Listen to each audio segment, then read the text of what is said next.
Florida Soccer School live series. Everyone from Florida, Georgia, Connecticut, our friends across the United States, the Caribbean, South America, and then anyone in Europe that's been tuning in and joining us from England, France, and other countries, welcome. We have two amazing guests with us today, legendary college coaches. Before we get to that, we're obviously here. It's a very difficult time for the world. Our hearts go out to everyone that's been affected by this very difficult virus.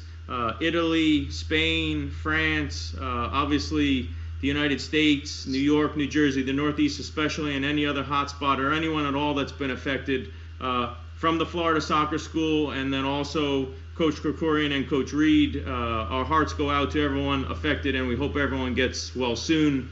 A special thank you to everyone allowing us to do what we can do right now. Nurses, doctors, techs, anyone taking the sick and helping them get better. So from the bottom of our heart, we appreciate it. Also would like to thank the Florida Youth Soccer Association, Coach Dragan, Strickler, and Godwin, and then also Georgia and CGSA as well for partnering in and helping to get the word out. A little bit about the Florida Soccer School. We specialize in elite instruction for players and coaches. We have a player piece.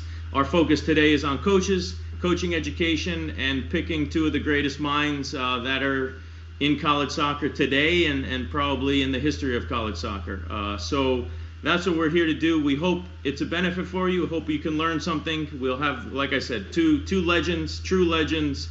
So we hope this is beneficial for you and something that you'll enjoy. Everyone at home, welcome. I'm going to jump right into the resumes, and normally the bios I could fit on one page, but I have to have two today because they're so big, and I told the guys beforehand. So we're going to start with Coach Krikorian. He started at Franklin Pierce in 1990, won two Division II national championships in 94 and 95, moved to the University of Hartford in 96. At U-Hart, he won 4 America East Tournament championships, 3 regular season titles. Shortly after his time at U-Hart, he was hired as the head coach for the Philadelphia Charge in the Women's Professional League. He was named out of the WUSA League the Coach of the Year in 2002. Ended there in 2003. He became the U19 U.S. National Team head coach for the women. Took the women to the FIFA U20 World Cup, won every group game. I believe the goals, when I looked it up, was 8-4, 1 against. Beat the defending champions, Russia, Spain, Australia, South Korea. Eventually lost in the semifinal of the U20 FIFA World Cup to Germany, who won it. Beat Brazil 3-0 in the third place game to get the bronze, the third place finish. In 2005, he moved back to college coaching and became the head coach at Florida State University. In his first year, he reached the College Cup semifinals. Reached the College Cup semifinals in 2006, 2007, 2011, 2012. In 2013, he was the runner-up. In 2007, the runner-up as well. In 2014, he won his first national championship with Florida State University. 2015, another College Cup. 2018, another national championship. Over his time at Florida State University, 3 regular season ACC titles, 6 ACC league titles, 9 College Cup semifinals in 15 years. That's probably 60% of the time he's reaching a College Cup, which some people don't ever do. 4 appearances in the national final, 2 national championships. The only coach to finish top 10 in each season from 2005 to 2015. So your final ranking at the end of the season, top 10. He's never had a team below a record of 700, the winning percentage of 700. So Coach Krikorian, welcome, and we really appreciate having you on. Well, Fred, it's a pleasure to share time with you and Ray and have an opportunity to speak with you guys about the game we all love and the passion that we have for it. So thrilled to be here, thrilled to share some time with you guys and talk a little bit of soccer. So our next distinguished guest is another college legend, Coach Reid. He started his career at Southern Connecticut State University, where he became an assistant in '83. He won his first national championship in 1987, with Bob Krikorian. He took over the program shortly after and led the Southern Connecticut State University Owls to 6 College Cups in 7 years. 90, 92, 93, 94, 95, 96. I grew up watching these teams, and they were some of the best teams to watch. The football was amazing. The players were amazing. It was really a nice brand. He led Southern to national champions in 1990, 93, and 95. His record at Southern was 146, 17, and 15. That's at 86% of the time he wins. In 97, he moved to the University of Connecticut, which hadn't reached the NCAA in 5, 6, 7 seasons. In his 3rd season, okay, after UConn not making it to the tournament in say 5+ seasons, not only did he make the tournament, but he reached the College Cup semifinals. In 2000, I'm sorry, in his 3rd season he reached the semis. The year after, in 2000, he brought the team back and won the first national championship at Connecticut in years with a 2-0 win against Creighton. In 17 seasons at UConn, his teams have gone 248, 80, and 46, which is 72.5% of the time. He's won 16 straight NCAA tournament appearances, 16 seasons in the Big East. Out of 16 seasons of the Big East, first place 8 times. If you're familiar with college soccer, the Big East was the best conference in the country for years during those times. I apologize for having to read so much, but it's too much. The second winningest active coach in the NCAA. He founded the extremely successful Soccer Champions Coaches Clinic, which is a coaching congress similar to the one we do in Florida, just much bigger. It's at Mohegan Sun Casino. He does that every year in the spring. Overall, 5 national championships, 8+ semifinals, 25 NCAA tournament appearances, 4-time National Coach of the Year, 41 drafted players into the MLS, 15 of whom were first-round picks. Out of all those first-round picks, 3 first-round picks were actually the number 1 pick, which is a big deal. He's given the Jim Calhoun Service Award 2014 Gold Key recipient, a member of the Southern Connecticut State University Hall of Fame and the Connecticut Soccer Hall of Fame. So, Coach Reid, welcome. We really appreciate having you here. Freddie, thank you. Thank you for the opportunity. I'm glad, obviously very happy to do this, and certainly with a good friend like Mark, who I think is the top coach in women's soccer, and probably, in my opinion, will have our national team when he's ready, when he wants it. I'm flattered, and I'm excited to do it. Thanks, Ray. We appreciate it. That's really kind words. Ray, we're going to start with you, if that's okay. You both have similar stories, being Division II guys, really successful, making your way into Division I and having the same success at both levels. Can you tell, for everyone back at home, a little bit of a background on how you started and where you got where you were today? How you got where you were today, excuse me. Yeah, I'm from New York originally, Long Island. My dad from Scotland came over, and there was no youth soccer then. You played for 70. So I played for the church, and I played junior high soccer there, played in high school, and then I went up to Southern Connecticut, played for your uncle, Coach Krikorian, who for me is, one of the best coaches the country's ever produced. Some guys are good coaches of players. Some guys are good coaches of coaches. Very few guys can do both. Bob Ganser can do both. Jay Miller can do both. Ralph Perez can do both. God rest his soul, Mooch Martin can do both. Bob Krikorian can do both. He could be as good teaching coaches as he was teaching players and teams. And I got a master's in soccer playing from him from 1980 until I left in 96. He was my assistant when I took over. So for 16 years, I was able to work side by side with the best soccer brain in the country. So then I was at Southern as an assistant, 83 to 88. The head coach there from 89 to 96. And then took over UConn in 97. I've been blessed. I've had a lot of really, really good players. I mean, really good players. And I've had some fantastic assistant coaches that went on to become very, very successful head coaches. So I've been truly blessed and been at 2 schools in Southern Connecticut and UConn that are committed to soccer. So I've been very fortunate. Mark, same question. It seems like we're having a little bit of trouble with Mark's feed. So Ray, while we're waiting on, it looks like Mark may have come back in.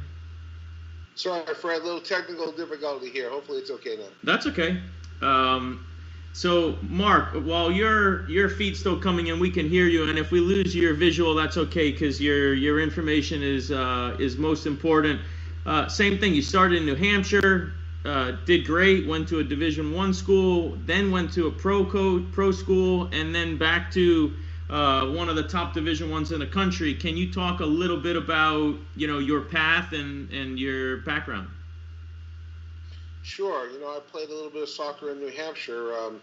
Really didn't start playing until I was a sophomore in high school, when my high school coach at the time, John Mitchell, who's friends with Ray as well, kind of started the program in the town, Derry, New Hampshire, where I grew up. And John was way ahead of his time. He took us to all these college games throughout the Northeast, going down and watching the Maroney brothers play at UConn, and Pedro DeBrito, Elvis Comrie, going over and watching the great teams that Brown had at the time, and then traveling up anywhere and everywhere, going and watching the Cosmos play, and so on. So had a good playing career, a good start to a playing career. Played for, in my mind, another one of the great college coaches, Ed Cannon, at St. Anselm. From there, became a teacher, was a high school teacher for 7 years, high school coach, and then got into the college game, starting at Franklin Pierce, working for a great administrator in Bruce Kirsch, and working closely with Todd Siligy, the men's coach. And then, of course, I, too, became a protege of Bob Krikorian. My younger brother was working at the Victory camps for years, and I was a big fan of the way that the Southern men's teams played, and asked my brother to introduce me, and came down and shared some time with Coach Krikorian, and became a fan of Ray Reid and Bob Krikorian and the Southern program, and watched them, studied them, watched the way they played, still as much as I could, and then had an opportunity to go from Franklin Pierce to the University of Hartford. Was there for a while, had some reasonable success, and as you said, into the professional league, then to the national team U19, and then, of course, here to Florida State. And like Ray, we can't win as much as we do if we don't have great assistant coaches, administrative support, but really most importantly, we need good players. And if you have good players, you have a chance. If you don't have good players, you got no chance. So, Ray, and we spoke about this off air. I was preparing for this call, and my uncle told me a story about when everyone would go to the convention, the Southern staff would go to the convention. You were the head coach. You guys would all cram in a hotel room. And mostly when people go to the convention, they go to socialize, to kind of fool around, network. You were a completely different story. And my uncle said everyone else is socializing or eating dinner, you were out working, recruiting, meeting with players. And he said not only was he out putting the work in, he got the player. Right? And oftentimes it was players that the top schools wanted, and you were at a Division II school, which Southern was a great school, a great Division II program. Stuck out in his mind, and that your work ethic is second to no one's, and he thought that was a really great quality of yours. For all of the younger coaches watching, what do you think is something that's necessary to be as successful as you've been? Did he hit it right? Is there something else? What's worked for you? What can someone at home take to maybe, replicate even a fraction of your success? Yeah, I think it's, for me, work ethic, obviously, and I think paying attention to detail. Leave no stone unturned on what you do. Whatever you do, whatever part of your program it is, recruiting, scouting, psychology, pay attention to detail and work hard. And, a lot of young coaches these days think it just happens by getting a $200 Nike sweatsuit and a whistle. You gotta work, you gotta find players, and you gotta surround yourself with people with a passion for winning. Now, and Mark, we'll jump to you in a second, and if you're just joining us, we're having a few video feeds with Mark, but we have him on audio, so hopefully that's okay for everyone at home. But Ray, you mentioned details. You're one of the most detailed guys I know. There's a ton of guys, and you and I spoke about this briefly when we had a call last week. there's a ton of guys. They do a great job. The teams play well. But if you call them, maybe you don't hear back from you. You're a guy that I hear back from. If I call you, I hear back from you in a day or in an hour or in a minute. You know, you and Mark is no different. You're so detailed and so organized. And as a college coach, it's hard enough, let alone a college legend or someone as successful as you are. How do you keep up with? Is there a technique is there anything for the college coaches or the club directors at home that you've developed over time that's helped you? I mean, you're as organized as you get, as detailed as you get. How? Yeah, I just think you want to treat people like you want them to treat you. If I call somebody, I expect them to get back to me in a timely fashion. And what would I be like if people are calling me and I'm not returning their calls, you know? To me, that's etiquette 101 in anything you do. If you're on Wall Street, if you're working for Adidas, you know, you got to get back to people. So I just pay attention to that thing. That's, you know, again, not to sound fake here, but that's how Coach Krikorian brought me up. I remember like yesterday, he had on his desk in that hand thing he calls handwriting, that chicken scroll. It's these lists, to-do lists. And he had 50 things written there. And if you looked under the lists, he had like the last year and a half of lists. So if he forgot something, he went back. And he was different. He wasn't on the phone. He was on the phone a lot. Not like I am, or I was. But he taught me to pay attention to detail and treat people the right way. So that's where I got it from him, really. So, Mark, same question. You're regarded just like Ray, if not the best, one of the best coaches on the women's side. And there's a lot of coaches watching. It's difficult to maybe pick one quality, but Ray mentioned his work ethic, his attention to detail. What would you say if someone wants to be like Coach Krikorian at home? Where's the first place they should start? What should they work on? Well, you know, it's really interesting. I consider Ray much more than a colleague, a friend. And in '94, we won our first national championship at Franklin Pierce. And the next day, the day after the national championship, I was, after you win the national championship, you have all kinds of emotion, excitement, and so on. You can't really sleep too great, or I couldn't at least. Got up quite early, in the office early that next morning. First thing in the morning, 7 o'clock, 7:30, my phone rings, and it's my good friend Ray Reid calling to congratulate us for winning. And Ray's words to me, I'll never forget them, and in some ways they haunt me. You know, Mark, once you win the national championship, anything short of winning next year will feel like failure to you. And it stuck with me for a lot of years that now here at Florida State, 2014, we won the national championship. 2015, we got a great team. We get to the semifinal. 99% of the teams in the country would be thrilled to play in the College Cup. But for us, anything short of the national championship was going to feel like failure. And let me tell you, it felt like failure to lose in the semifinal in 2015. So I think that probably one of the qualities that Ray and I share is we're not afraid to work. We're not afraid to put in the hours. I think that probably the other quality that maybe I have, or it seems as though people think that maybe I have, is I'm a pretty good listener. I'm not afraid to take ideas from different people, and not every idea has to be an original idea by me. It can be a good idea someone else has. I'm just going to be clever enough to steal it and then take credit for it afterwards. But in all seriousness, I think that surrounding yourself with good people and then being willing to listen to different ideas, and surrounding yourself with people who think differently than you. If everyone has the same idea, I think that's a formula for a lack of success.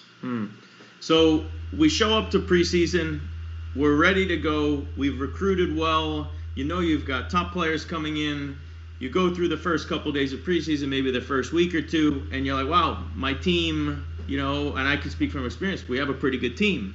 But I don't know what a team needs in order to win a national championship. 99.9% of the coaches watching at home that would love to at some point have the success you have don't know what a team that's won a national championship has. Those teams have something different.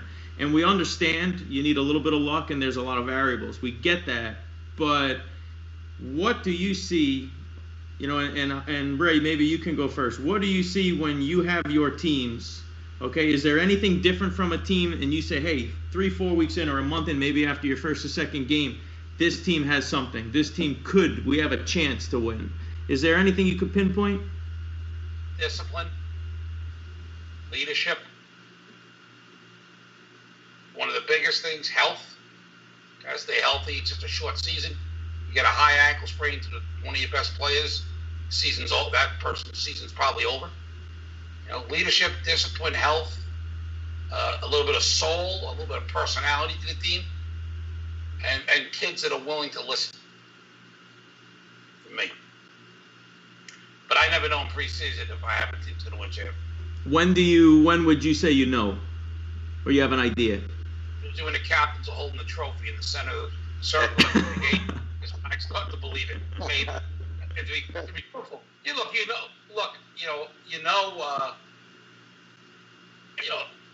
I follow Mark, but I mean, I don't know the difference in his 14 and his 15 team. His 15 team might have been better. Our 07 team was a very good team. You know, I can't say it was better than the 2000 team because 2000 team won it, but the 07 team was loaded for bear. And we wake up and we get, it's a good week of weather, and then it freezes. Like Wednesday, Thursday, Friday freezes. Saturday we get an inch or two of snow. Sunday is 65 degrees, and it's a mud bowl. And Patrick Bianco scores off a goal kick, their goal kick, when our center back slips in the mud. He hits the post, it comes across, hits the other post, and goes into the net.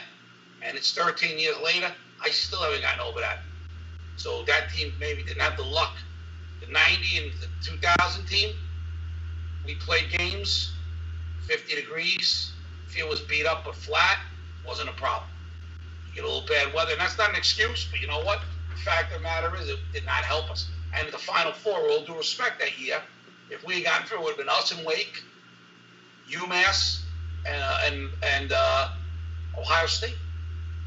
So, you know, could have been a very winnable tournament, but we never got there. So that team maybe didn't have luck.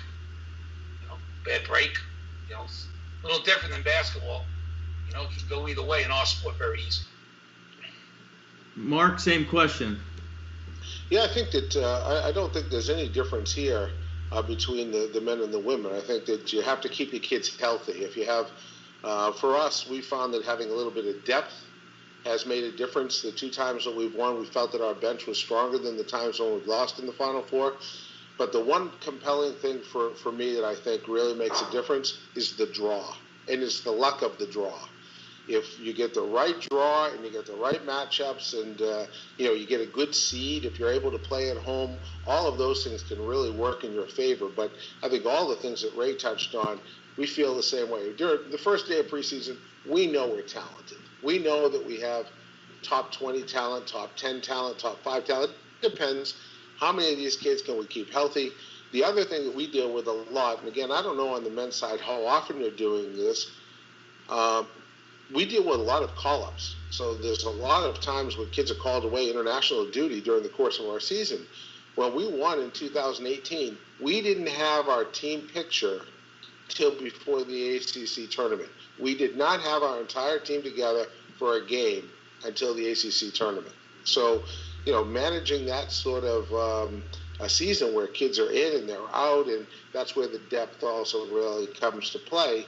And then if we can manage them properly, then when we get them all together at the end, then our chance of success is greater. So I think that Ray touched upon an awful lot of them, but for me, that draw also makes a big difference. So Ray, because there's a lot of coaches that will rewatch this that know some of those teams you had. The 2017, I remember the game before the quarterfinal. You gave us 5. I remember that well. But do you remember a moment, or do you have a memory from your 2000 UConn run, or the year before? Is there a moment on that 2000 team where something happened where it was the break you guys needed to get where you needed, where the season went your way? Yeah, we went down to play Clemson in the Sweet 16, Thanksgiving weekend Sunday. On Saturday, Brown upset Duke at Duke. So we knew if we beat them, it was a little different than the selection now. We knew we beat them, we had a good chance to host the quarterfinal. And they had a Gucci on a Wuno on the team, who had a monster throw. And we spent all week with the jugs machine with Bream Hancock. Long throw. Well, they get a long throw. One of our guys lets it bounce in the box. Guy toe pokes it in like 16 minutes in. They're up 1-0. Now, again, luck of the draw. Clemson's a very good team. No one there. It's Thanksgiving Sunday. There's nobody in the town. So there's not a person at the game. Clemson, right? We tie it up in the 88th minute. They get a man sent off in the 60th minute. Icelandic kid, a holding midfielder, was very good. We tie up in the 88th minute. Guy transferred in from Marquette, was the Conference USA Rookie of the Year. His father was Tony Santa's agent. Came off the bench for us. Came in and he scored off the run of play, like a 22-yarder. Really nice goal. Sudden death overtime, right off the bat. He ended on a bicycle kick. Goalkeeper mistake, bicycle kick. And we went home to play Brown in the quarterfinal. And I knew then, having the game at home, Clemson out of our side, Duke was very good. Final Four team of the year. No, not a Final Four team, but a very good team of the year before. Duke gets knocked out by Brown. I knew we had a shot. I said Jeff Hathaway was the associate AD at that point. Him and I were driving back to fly out ahead of the team to get back and start for the preparation for Brown. And I said to him in the car, you know what? The drawer has really opened up here. We got a real chance. If we get back to this thing, because we had been in here before, we had a lot of experience. And the win at Clemson and Brown going to Duke and beating Duke really opened the pathway for us. So, Mark, same question. The 2014 team, is there a moment during that season where the season turned your way, where just you knew you had a good chance after that? Geez, I don't know that we had such a defining moment as Ray has just spoken about, but I think probably one of the more compelling parts of that story was the University of Virginia was really good in 2014. They were a really good team. And, of course, we played them in the regular season, and then, of course, we played them in the ACC final, and then, of course, we played them in the national championship. So we had to play Virginia 3 times through the course of the season. We beat them the first time in the regular season 1-0. In the ACC final, we beat them, and then the national championship, we beat them again 1-0 in each of the games to win the national championship. So for us, we kind of looked at it, and again, there's a lot of good teams out there. UCLA is always a good team. Carolina is a good team. Penn State's a good team. There's many, many good teams out there. But looking at the composition of our team and the team that Virginia had that year, with Morgan Bryant, Sonnet, and Calaprico, who are big names in the game on the women's side, we had to make some adjustments from our 2013 team that lost in the final. We lost in the final to UCLA. So for us, I don't know that there was a defining moment as Ray spoke of. I think it was more us looking at things, analyzing things, deciding if we want to win the national championship, what do we need to do differently? And that was that moment where we looked at the UCLA thing and decided we needed to be better in the midfield, and we moved some players around, and we found the right formula to be able to win. Okay, so we're kind of segueing into game preparation. Mark, you spoke a little bit about game preparation. You've got a cool story, and I don't know if you mind sharing it. I believe it was Stanford. Was it when you won in 2018? And I could be getting it wrong, but I think your semifinal was it was either your semifinal or your final was a really difficult game, and you prepared a certain way for a whole week. Am I right on that? Yeah. Stanford had been undefeated, of course, just rolling over teams. They had won the 2017 national championship, came in 2018, rolled through the season, were all of us thought they were the best team in the country, and we knew we needed to do something different to beat them. Their coaching was excellent, their playing was excellent, their playing style was excellent. So in sitting with the assistant coaches and hearing their thoughts, one of the things that we realized was that they were really comfortable when they had the ball, but they weren't real comfortable. No one made them have to defend. And what we decided to do is kind of change the attacking shape that we normally played in and really widen and open the game. We played with a great deal of risk, and the word that I kept using with our team was be courageous. You need to have courage. If you play afraid, they're going to beat us. So if you want to have a chance to win this game, we're going to have to play with courage. Our two center backs are going to be the most important players in this game. And day one, we come out after we had won in the round of 8. First day of preparation, we had laid out what the week was going to look like. And all of it started with the building situation and trying to get the spacing right between our two center backs and how they were going to move and rotate and help one another to try and isolate their center forward and make their center forward have to do a little more defending than what they'd been used to. And basically we were able to go and get a hold of the ball and keep the ball and spread the ball out and make them have to work in defending, which they hadn't had to do much in the season. And I give my assistant coaches a great deal of credit, not only for coming up with the game plan, but for the execution and the training. And in order for us to win that game, we had to have the right game plan, and we had to have the right execution, and we had both. And that doesn't often happen. Sometimes you put together what you think is the right game plan, but there's a flaw in the execution. If our players hadn't performed, we wouldn't have won that game. And we won the game 2-0, and reasonably we were the better team on that day. If we were to play that our team against their team 10 times, I don't know how many times we'd walk away saying we were the better team. But on that day, we were the better team. So, Coach Reid, Mark spoke about preparation, game plan, laying a week out. You're as good as anyone gets as far as preparation and preparing for an opponent. What does your week look like? When do you start preparing? The college season is a little bit crazy. We could have a Wednesday game or a Saturday game. Let's say you have the week off, or you're preparing for your Final 8 game, and you know you've just won and you have that week to prepare before Thanksgiving. What does that week look like? How do you break out responsibilities? What does preparation look like? Yeah, if we have a week for a playoff game, we would take, and again, it's changed a little bit now, but we would take the first day back after the day off, get them into it slowly, and then Tuesday, start to work on some areas we think we need to work on. Wednesday, Thursday, put it in the opponent. You got to hope the reserves help you and they can emulate the opponent and try to cover things Wednesday and Thursday that you think are tendencies of the other team, and then Friday to put the final touches on it.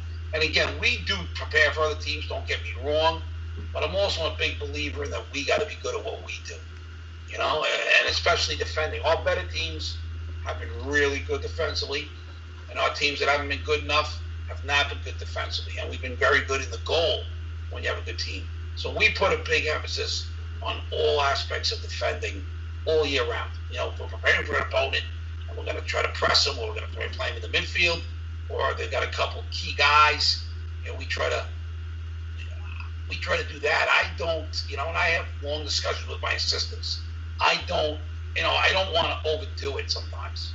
Sometimes, it's like a basketball game, these guys think, and they want to make 16 moves, and that's not the sport. It's not the game. Now, other opponents will do it, but opponents do it because they have inferior talent. They'll make it into a basketball game because they can't match up. So we try to, if we're going out, a couple years ago, we went out to play Indiana in the second round. We had no time to prepare. We had played them early in the year in their tournament. It was 1-0 on a corner. They had a very good team. I mean, a very good team. We played them on the Sunday night of their tournament, the second game, and we lost 1-0.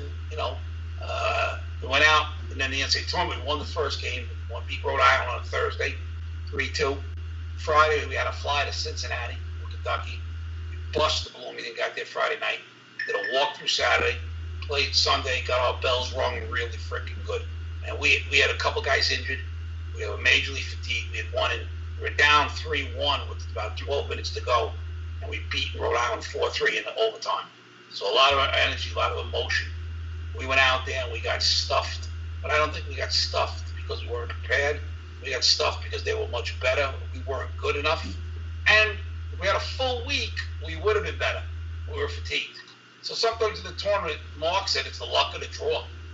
So we pick and choose. We do a lot of preparation at times, but we don't over-prepare. We also try to work on what we need to work on. So the balance, Coach, between, because you mentioned about preparing the team for the opponent, but really you have to do well what you do, right? So for the younger coach at home, or the coach, maybe the other college coach that hasn't been as successful as you, that's a really fine line to walk, without focusing too much, on the opponent, or not enough. How's that balance come in? Do you lean on your assistant? How does that work? Who sets that? How do you know? As the head coach, you have to have a feel for it, and it sounds like you have to guide the staff and take the recommendations. But how do we know when too much is not enough, or too much? Look, I've been lucky. I've had great assistants, right? John Dealey, George Kiefer, Paul McDonough, Kevin Baca, Mike Miller now. I'm lucky. I've got guys that are really good. But still, you got to have a feel. You can't, for me, you can't over-prepare for opponents, Even like scouting reports. You got to be very, for me, simple in these scouting reports, you know what I mean? You got to remember who you're talking to. Bruce Arena, real interesting. I've talked to Bruce about this, Davey Sarakin, Brian Bliss. Their video presentation is like 4 to 6 minutes on an opponent, tops. And their scouts no longer than 15-minute meetings. Beckham, Landon Donovan, no longer than a 15-minute meeting. And here's the kicker. We'll meet for an hour and a half on a training session. When I went out to watch the Galaxy, Bruce would be walking out with the session on a piece of paper and telling the assistants what they're doing. Bruce is different. Bruce is more of a player manager, when I would play as coach, and he's a good manager of egos and deal with problems. So it's kind of what works for everybody. Everybody has a different approach. I remember when I was working for Coach Krikorian, and this was in the mid '80s. We would do a written scout report, like on copy paper, and make copies and talk about it. And I would be giving him like a 16-page document. Now I'm telling my assistants, keep the scout report less than 15 minutes, the whole thing with the film. Yeah, that's interesting. It's interesting that you do so. Oh, sorry. The only thing that happens with a long scout report and a long tape is the coaches feel a lot better about themselves when they leave the room. The players still haven't picked it up. Yeah. And we're naive. We think the players are picking up. They got to remember, you got players from all over the world, certainly with our team, players from all over the world, frankly, different academic levels, different concentration levels, different retention levels. Is the guy in the back of the room who's player 21 really paying attention to this thing? Or is he pissed off that he's not playing at all? So for us, it's a different challenge, I'm sure there's a lot of guys on the male side that have extensive scout reports with all kinds of diagrams with X's and O's and everything on it. But what good is it if it doesn't help the player? And that's only for us. We went full circle. Like 15 years ago, we were in there for 45 minutes. But also, kids were different 15 years ago. Yeah, it's really interesting. You're talking a little bit about the modern player, and then also, attention spans and the groups and everything. So that's really interesting. I interrupt for a second? Yeah, sure. It's from Mike Miller, my assistant. Because he gives the scouts, he does a great job. He wants me to tell you guys that we now have a stopwatch in the meeting. So I'm in the back of the room watching Mike with a stopwatch. So, Mark, same question to you, and maybe we can tie it back to that Stanford game you spoke about, video and preparing.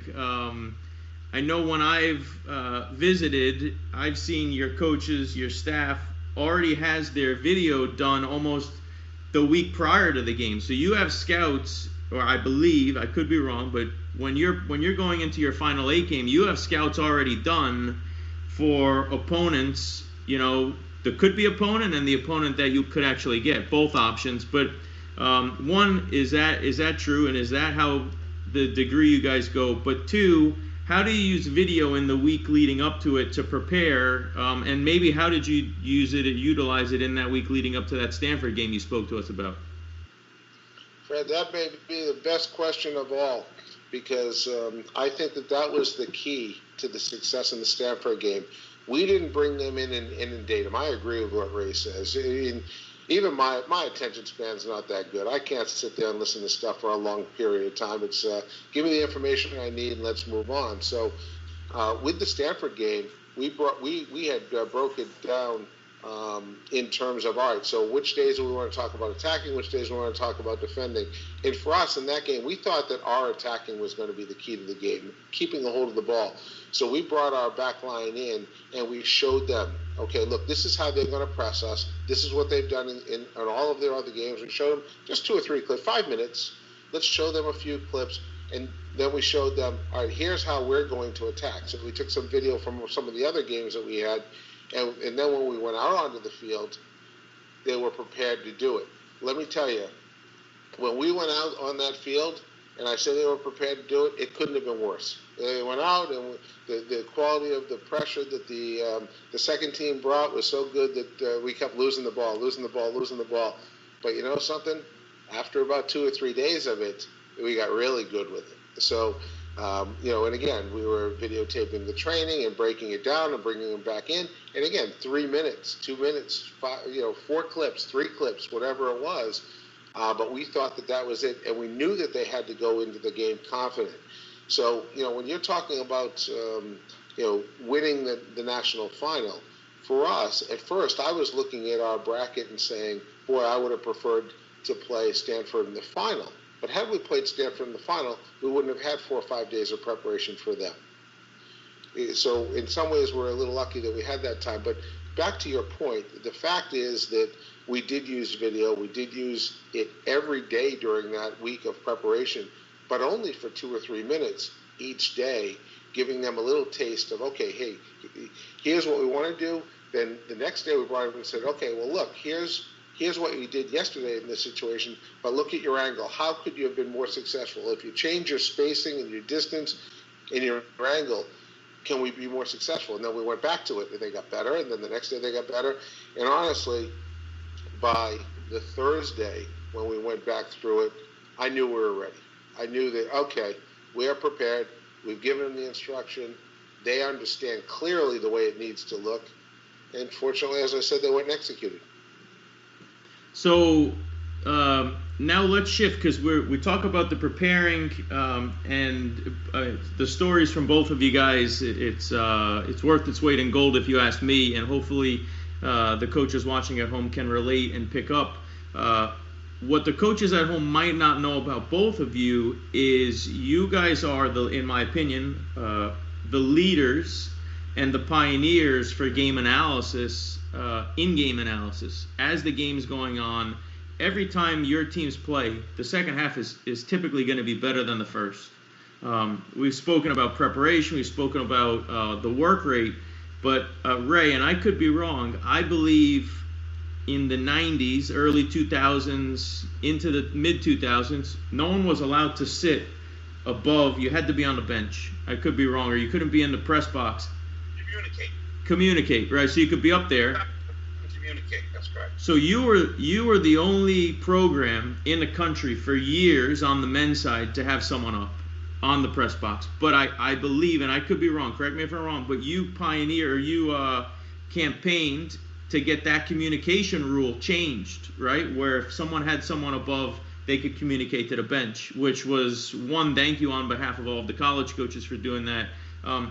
Why is that important? How do you organize your staff? Because most people don't think it's important. I personally do. That's why I'm asking the question.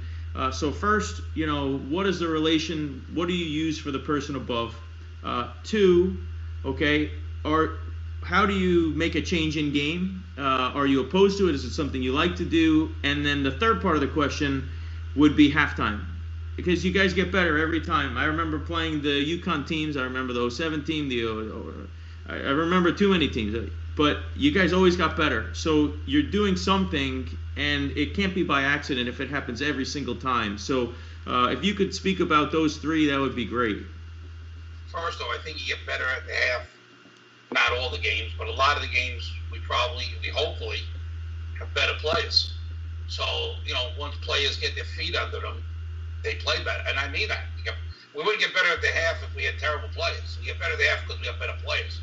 I just think up top, and it's interesting because we had Coach Krikorian do it at Southern, and then John Daly do it until last year at UConn, and we got to figure it out for next year. Because up top, one, it's the best view in the house. Two, it detaches you from the emotion on the bench. You know, when you're on the bench, myself included, you're emotional. You up top, yeah, you don't want to give up a goal, but it's a clear line of thinking. So I just think, and then at the half, you can make adjustments. You know, a lot of the younger people, we're going to do more of this. We haven't. With the younger people, Andy Parker, Mike Miller, Scott Halpin, these guys are good at this. We're going to use the iPad next year for much more stuff at the half. But certainly being up high gives you a better view for the game, I think, than it does for than being on the sideline, caught in the battle. So, Mark, how do you utilize, you have Mazume, who's a Japanese national team coach, a legend in his own country as your assistant, one of the best in the country. He sits up there. How do you take his information? Ray mentioned using the iPad. Do you have any video? Do you have clips? Like, do you have pictures? Or is it just informational? How do you take the information up there and in a simple manner disseminate it to the players? Yeah, we do. We are using iPads to get information to the bench. And, yeah, for many years, even back when I was at Franklin Pierce and at Hartford, I actually went and was on the top of the bleachers watching the games in the first half from up high, because I absolutely agree with what Ray says.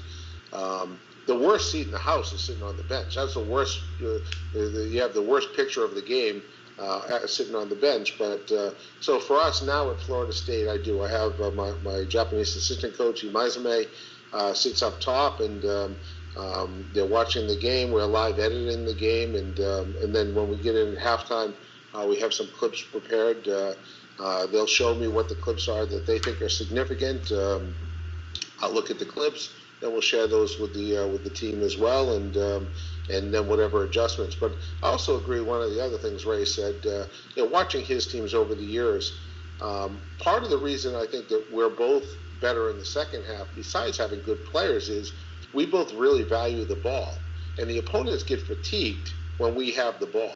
So if we're able to get a hold of the ball and make them have to work, by the time that second 45-minute comes, after they've run out their energy for the first 10 or 15 minutes of the second half, we should be able to control the tempo of the game. We should be able to spread them out and play as we want to play if we are successful with good passing and good spacing and good patience. Very, very, very interesting, and I appreciate both of the answers, and hopefully for those at home that was, you guys can take something from that. Recruiting, okay, two of the best recruiters in the country, and we could stay on video analysis for another 20 minutes, an hour if we wanted to, but I want to segue into recruiting. You guys have two of the best staffs recruiting. You're known as two of the best recruiters in the country on the male or female side. So it's interesting. You could say, hey, how do you get all of these players? And some people would say, oh, well, he's at UConn. Who doesn't want to go to UConn? Or, oh, he's at FSU. FSU's a great school. But what they don't know is when you first were at Southern, Ray, you were getting players to go to Southern. And my uncle told me the story. He said you were getting players to go to Southern, and specifically Mike Peckey's name came up. Mike Peckey could have gone to most Division I's that he wanted, yet you got him to choose Southern, right? How do you get someone to not go to North Carolina, which prior to you being and establishing yourself at FSU was the power? And they're still very good. But so, Ray, how did you get Peckey? How do you get the top player to choose Southern over a Division I at the time? Well, Peckey, I know the players from high school, wanted to be in a style where it was a technical, possession-based style. And we just hit it off. No one really knows this, but Mike went to a Catholic school, and his girlfriend literally, my parents' house, our neighbor's house, a big, wasteland of grass, and then his girlfriend's house. He lived a half an hour 40 minutes east. So he was always there from 10th grade on, so I saw him a lot. We were just lucky. I mean, we had a good tradition. Your uncle had done a great job at Southern. We had been fortunate. Pecky was a freshman in '94. So we had won a couple championships. We produced a lot of good players. And then at UConn, it's been different. Again, I've been fortunate. Kiefer was a very good recruiter. Paul McDonough is as good as they get. Kevin Bodka did a great job for us. And now the guy I got down, Mike Miller. To me, Mike Miller is the best recruiter in the country. But it's changed. We're not going to get the top American kids, Stores, Connecticut, when you can go to Wake or Duke or, down south and play in Walmart. It's not going to happen. So we've got to get American kids that are a little bit under the radar. Got to get international kids. Got to get, diverse kids in the States who now, with the academy going, it'll be a little bit better. Not better, but this was better. There'll be kids playing for smaller club teams. The academy made it all one-stop shopping. Anybody can recruit there. Let's be honest. You know what I mean? But now that it's going to go back to being a little bit like the old days, I think, at least for certain clubs. Not the MLS clubs, but other clubs. We've always made a habit trying to find a little bit of an uncut gem. And Mike Miller, who's with us now, is very good at this. So we don't recruit. We don't watch the same kids at Wake watches or UCLA watches because we might get one or two of them. We're not going to get a bunch of them.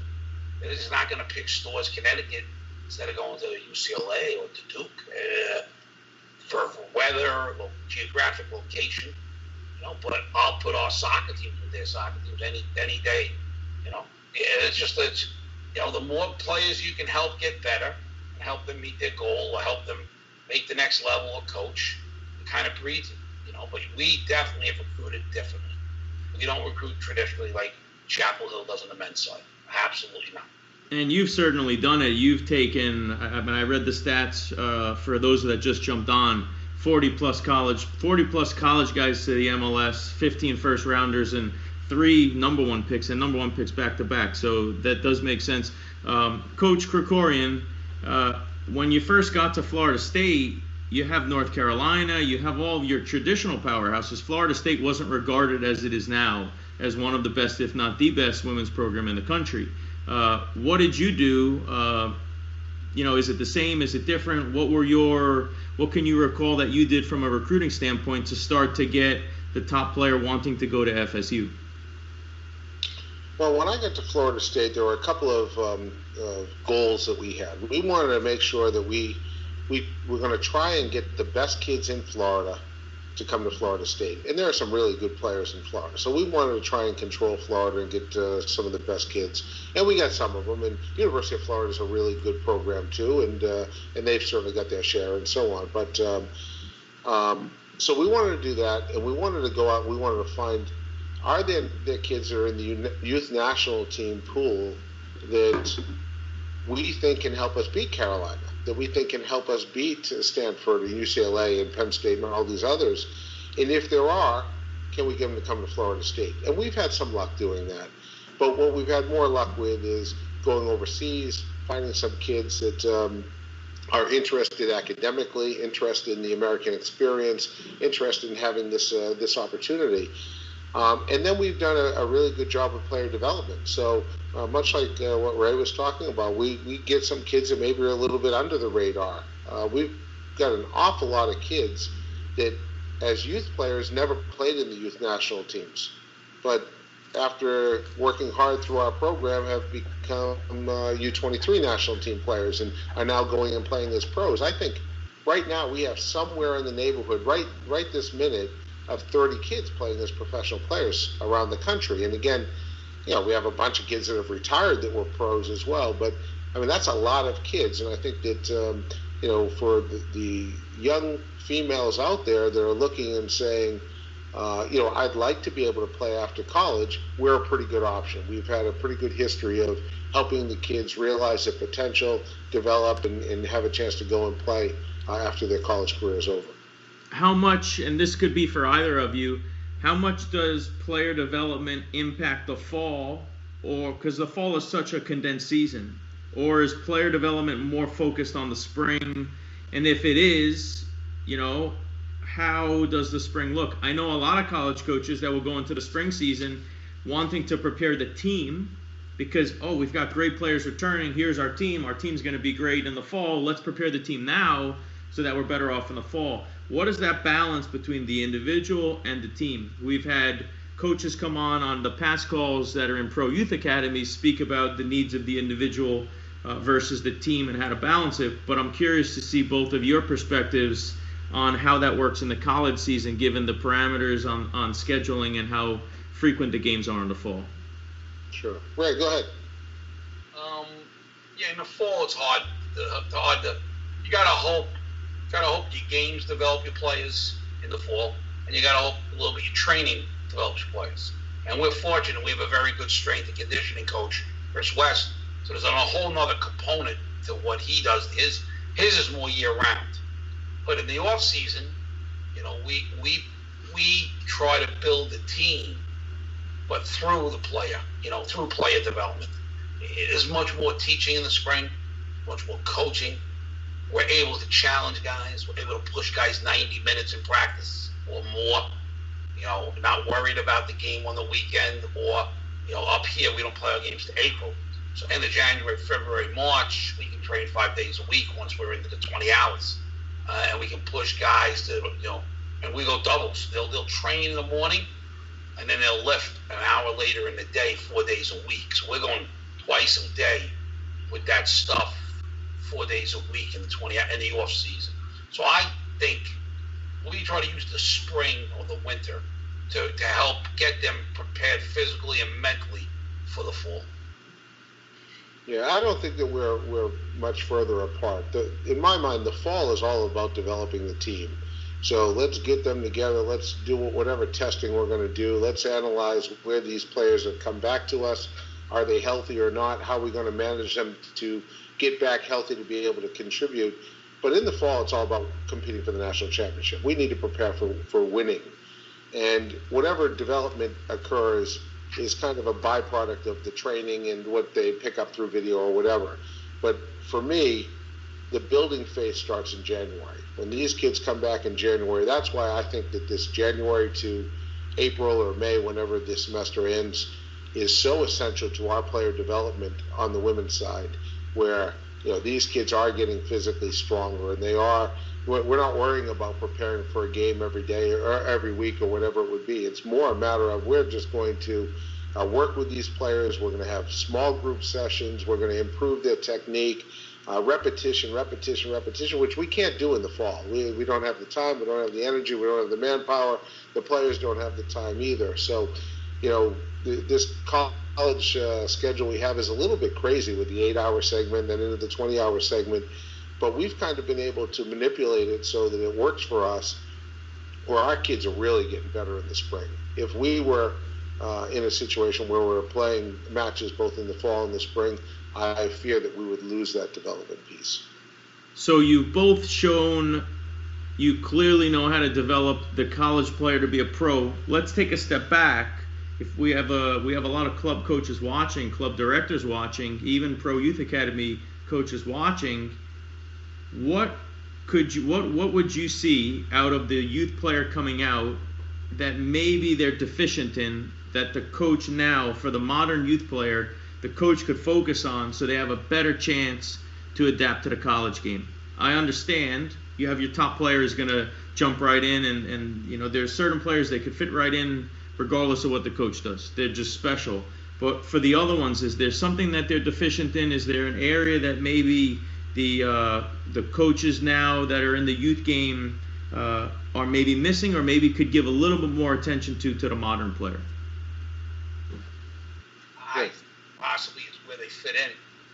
When the kid comes to college, again, with the DA going on, this may change. With the kid going to college, I think they have a false expectation of where they fit in, whether it's a really good player or it's an average player, right? The DA has the average kid still start 30% of the games. So if they're playing 30 games, this kid started 10 games, right? He has to in the ODA. Now he comes to college and he may redshirt. He may not play a minute the whole fall. This is like a shock to him.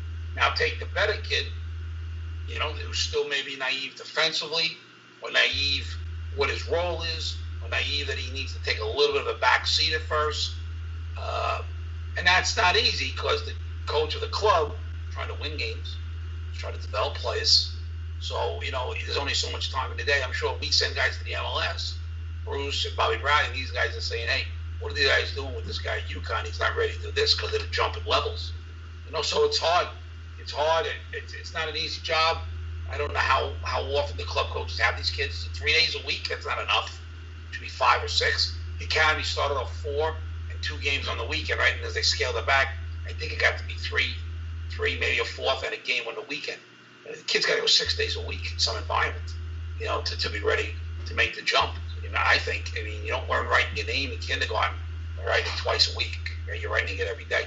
You've got to be able to go 5-6 days a week from the age like 13 and up. I think, maybe I'm wrong, they got to be in a steady environment. Coach? Yeah, it seems as though the physical demands of what we're asking of our players when they come in are so much greater.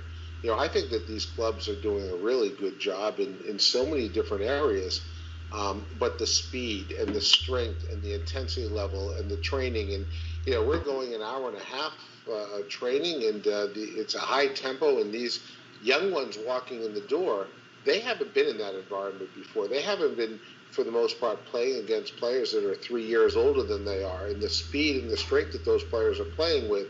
So one of the accommodations we've made is, we reduce the amount that we're asking of them physically so that there is a bit of an adjustment period when they first come in. We don't want them doing 100%. We think we're going to set them up for either injury or potential big fatigue later in the season if they're just thrown into the mix with all of the other kids from the day they walk in the door. So we're really cognizant of what they're doing and trying to limit a little bit.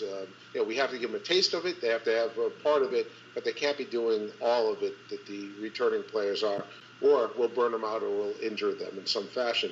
But I do agree that the other part of this that we're looking at on the attacking side of the game is many of the players are only watching the ball. We talk to them about being ball watchers.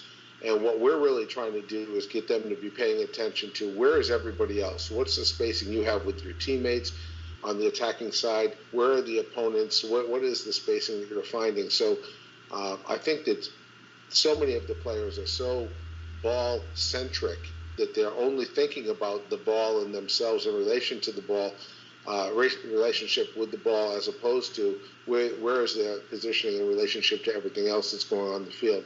That's something that I think that we're working with our kids, that we're finding a lot of the kids walking in the door probably aren't as prepared for as we would like to see it. That's interesting. In the 2 calls ago, 2 discussions we had prior with Mikael Bunnell from Le Havre and then Bassam Naim from A&B, they spoke about perception, perception, and then the player's understanding, the player being able to take decisions, make choices. So that's really interesting that you feel like that's an area you can help them out in. Maybe time for a few more questions, if that's okay with you guys. A couple more.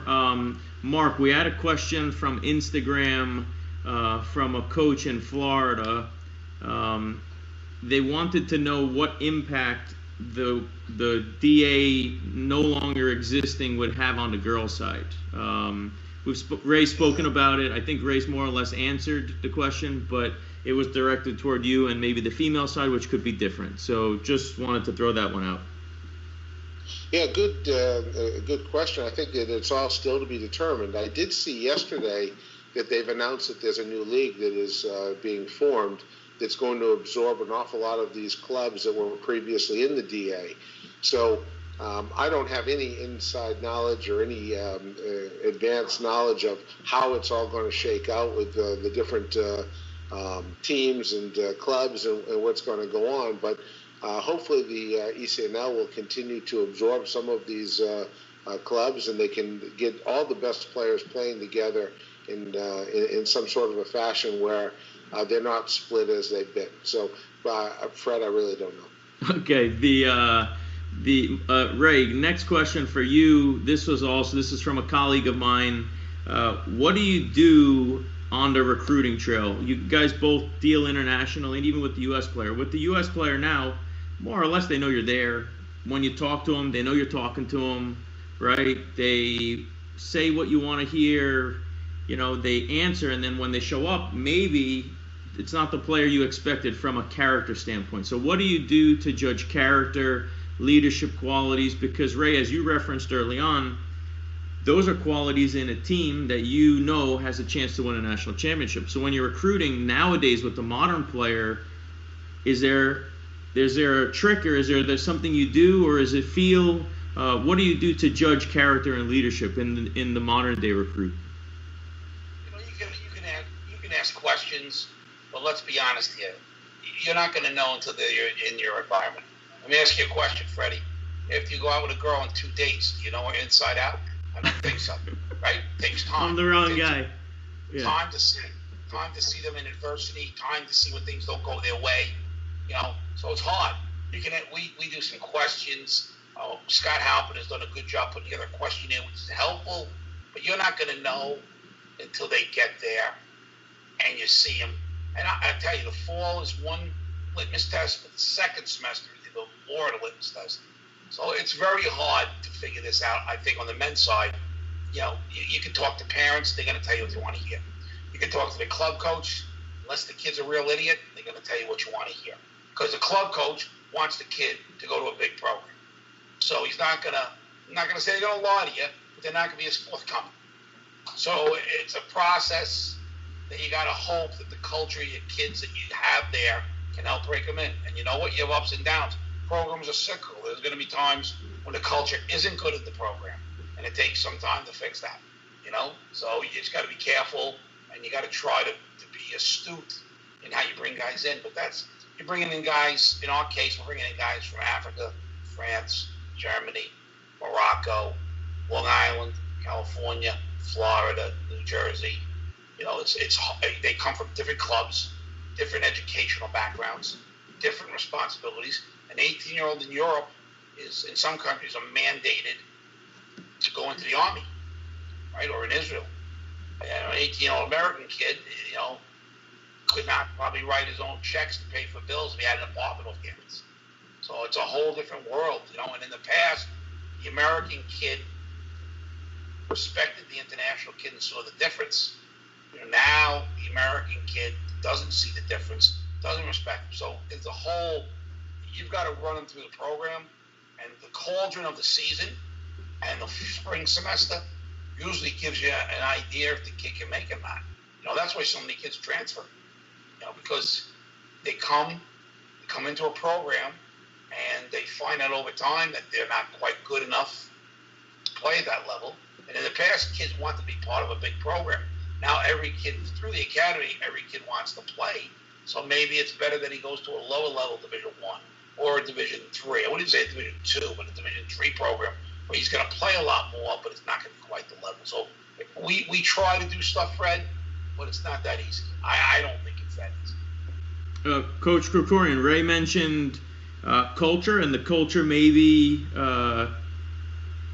taking care of some of this and pushing the player in the right direction. Is there anything you guys do when you recruit to judge character, to judge leadership qualities, or is it very difficult? And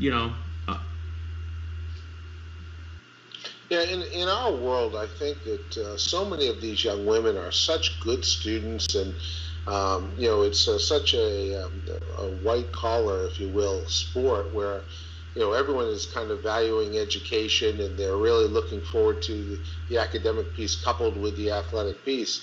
That at Florida State, we're not dealing with too many headaches when it comes to the discipline issues or anything along those lines.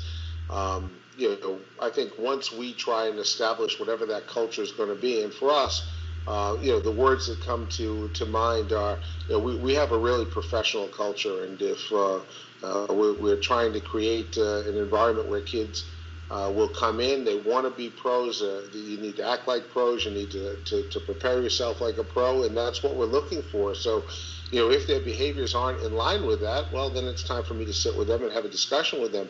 One of the biggest challenges, as Ray said, is this idea of transferring, right?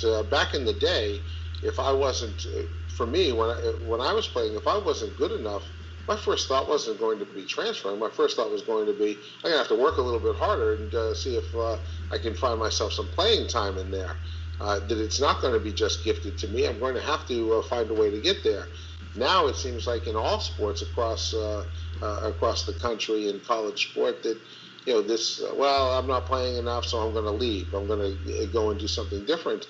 I don't know if that's good for our country. I don't know if that issue of perseverance, which helped to build this country, where now everyone needs to have immediate gratification. I don't know if that's good for us, but we go through the same process. We're talking to club coaches. One of the other things that's a really good source for us is kids who have played for us. If they're national team players and there's a young national team player that's coming up and they're kind of fitting into the mix of whatever country they're from, they're the ones that know. And, the national team coaches are oftentimes pretty straightforward and pretty direct with us about the quality of the player, but also the quality of the person. And, we don't always get it right, but we're sure trying. It's no surprise you guys are as successful as you are in the player development, the recruiting piece.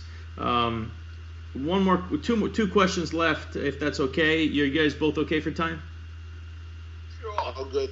So, you have a coach at home. Maybe it's a club coach. Let's relate it to the club area. You've got some big clubs, right? They maybe are the first pick, and then you have a bunch of smaller clubs. They don't have the resources. They maybe don't have the league. It's very difficult for them. Yet you see smaller clubs start to make their way and start to be successful. College programs. Let's look at the college scene. You've got college programs that maybe started out as, not really too notable, but someone takes over and all of a sudden leads them and can now all of a sudden compete with the top program, the top league. You guys have both done it, right? So if you look at Jurgen Klopp, who's at Liverpool, he didn't start at Liverpool. He started at Mainz, then went to Dortmund and worked his way up over years to eventually get to Liverpool. Mourinho was the same way. He didn't start at Real Madrid, Chelsea, or Tottenham. He had a number of clubs prior. So what have you guys done to take the schools that you were at in Division II, or even the programs that you picked up that weren't where they were when you didn't have the resources? Because it's so easy for someone at home to say, hey, they have more resources than I.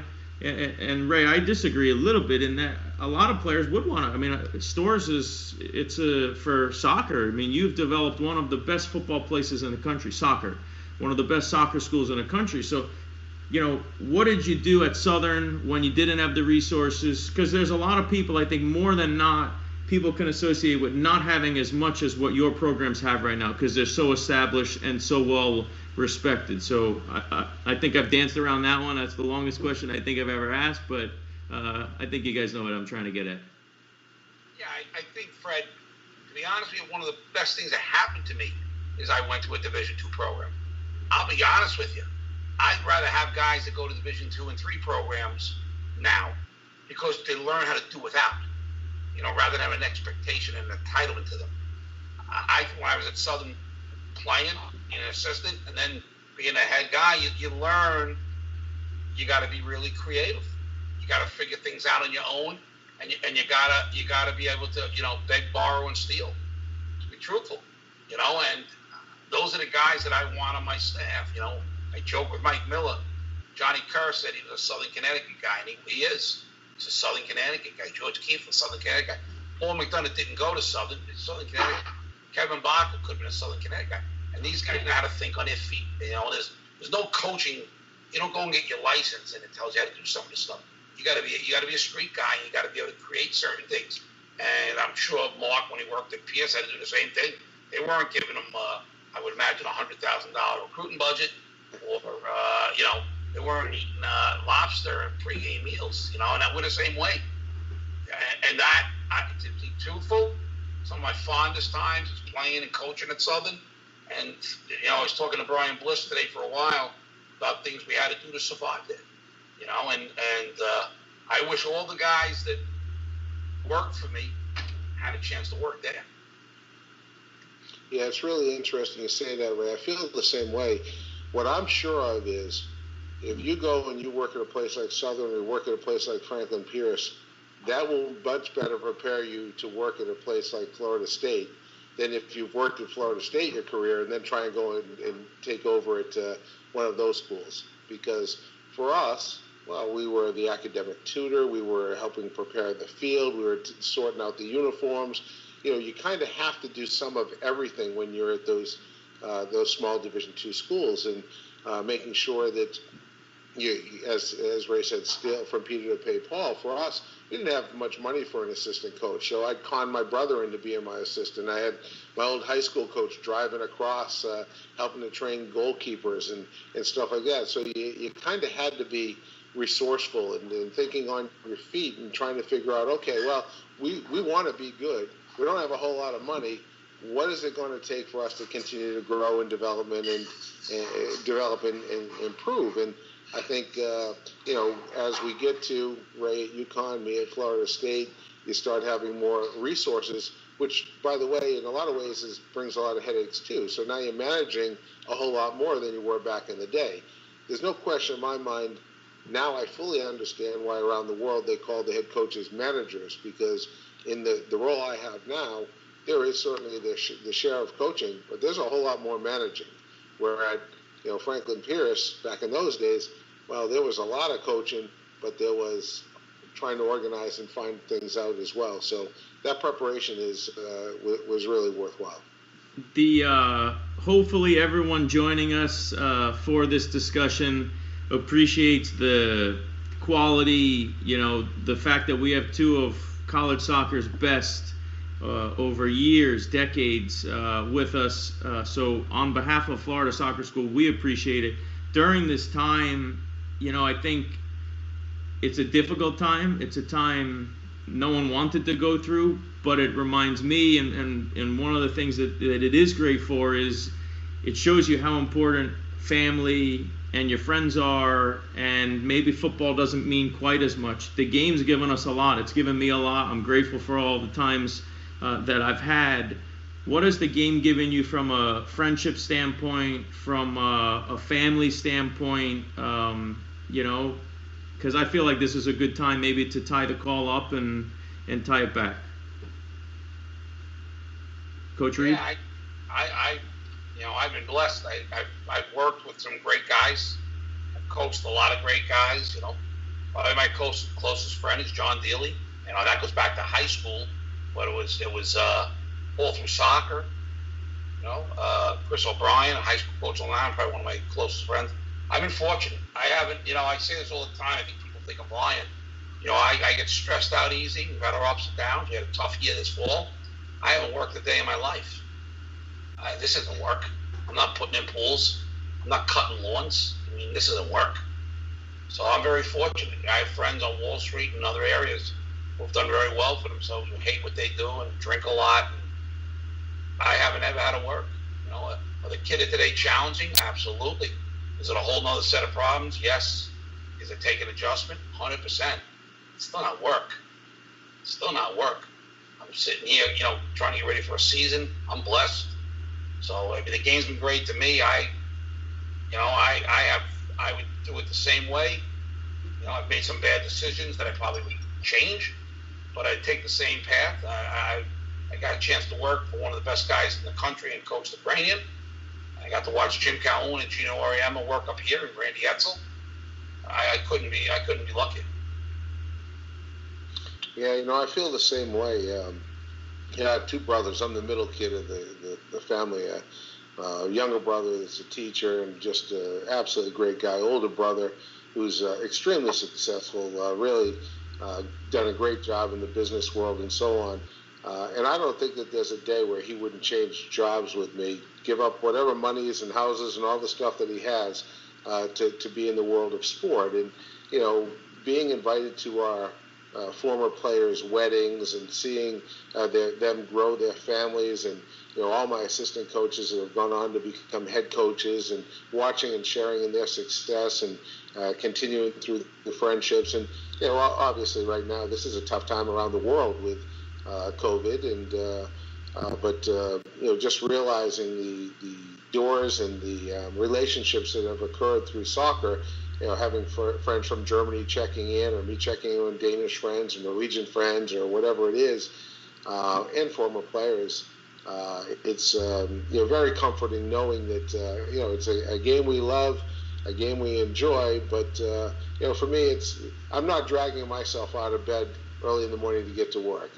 When my eyes pop open early on, it's no problem for me to get in, and I don't consider it going to work. Well, you guys have developed more players than most, and for that matter, more coaches than most.